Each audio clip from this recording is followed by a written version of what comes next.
Nomination de Julie Canto par Paul Biya, révélation, interrogation et débat. Mesdames et messieurs, bienvenue sur CTV, votre chaîne d'information de référence sur l'actualité politique au Cameroun et au-delà. Aujourd'hui, nous abordons un sujet brûlant qui fait couler beaucoup d'encre, la récente nomination de Madame Julie Canto, épouse du leader politique Maurice Kamto, par le président Paul Biya. Une décision qui suscite autant d'éloges que de controverses. Mais derrière les discours et les réactions, quelle vérité pouvons-nous démêler? Restez avec nous pour une analyse approfondie et équilibrée.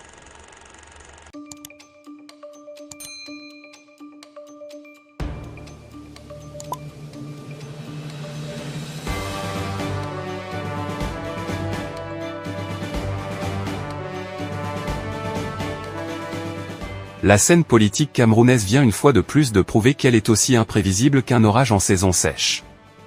La nomination de Julie Canto par Paul Biya a surpris plus d'un, même dans les cercles les mieux informés. Selon le docteur Franklin Nyamsi, analyste et proche de Maurice Kamto, cette décision reflète la reconnaissance des compétences de Madame Canto. Elle a fréquenté des institutions de prestige et accumulé des expériences qui la rendent apte à occuper de hautes responsabilités, affirme-t-il.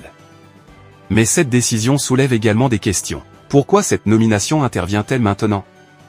Est-ce un geste purement stratégique? Ou s'agit-il d'un signe d'apaisement dans un climat politique souvent marqué par les tensions? Comme le dit un proverbe africain, quand l'arbre tombe, on voit la vraie nature de la forêt. Ce geste politique pourrait bien révéler des dynamiques cachées. Le docteur Nyamsi rappelle que Maurice Kamto lui-même avait été nommé par Paul Biya dans le passé. Un fait qui, selon lui, prouve une certaine continuité dans les choix présidentiels. Mais il ne s'arrête pas là. Revenant sur l'épisode de 2023 où Maurice Kamto s'était rendu de nuit à la présidence pour remettre une lettre, il défend ce geste en affirmant que « le palais de l'unité est le palais du peuple ».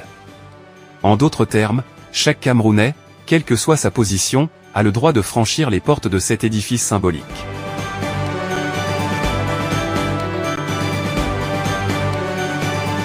Cependant, les critiques ne manquent pas. Certains observateurs estiment que cette nomination pourrait être perçue comme une tentative de division ou de manipulation politique. Ils rappellent que, dans le passé, des artistes comme Annie Anzoué avaient été boycottés pour avoir répondu à des invitations de la présidence. Pourquoi une telle différence de traitement? Le docteur Nyamsi pose la question, qui a boycotté Maurice Kamto? Qui a boycotté sa femme? Ce point soulève un débat crucial, faut-il évaluer les nominations et invitations à la présidence sur la base des mérites individuels ou sous le prisme des considérations politiques? Pour Nyamsi, la réponse est claire. Restez dans la logique des choses, dit-il, en appelant à une évaluation équitable et méritocratique des décisions. Mais au-delà de ces arguments, une autre interrogation subsiste, quelles seront les conséquences de cette nomination sur l'avenir politique de Maurice Kamto? Certains y voient une opportunité pour renforcer son positionnement, tandis que d'autres redoutent des divisions au sein de son propre camp.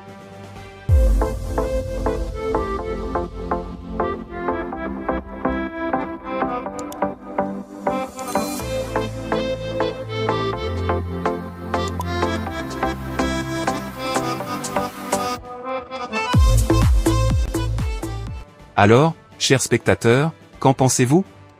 Cette nomination marque-t-elle un tournant dans les relations entre Paul Biya et Maurice Kamto, ou s'agit-il d'un simple coup de théâtre? Comme le dit un autre proverbe africain, quand deux éléphants se battent, c'est l'herbe qui souffre. Mais ici, peut-être que l'herbe, c'est nous, le peuple. Rejoignez la discussion dans les commentaires et donnez-nous votre point de vue. Et surtout, n'oubliez pas de vous abonner à CTV pour ne rien manquer des débats politiques les plus captivants. À très bientôt pour un nouveau numéro.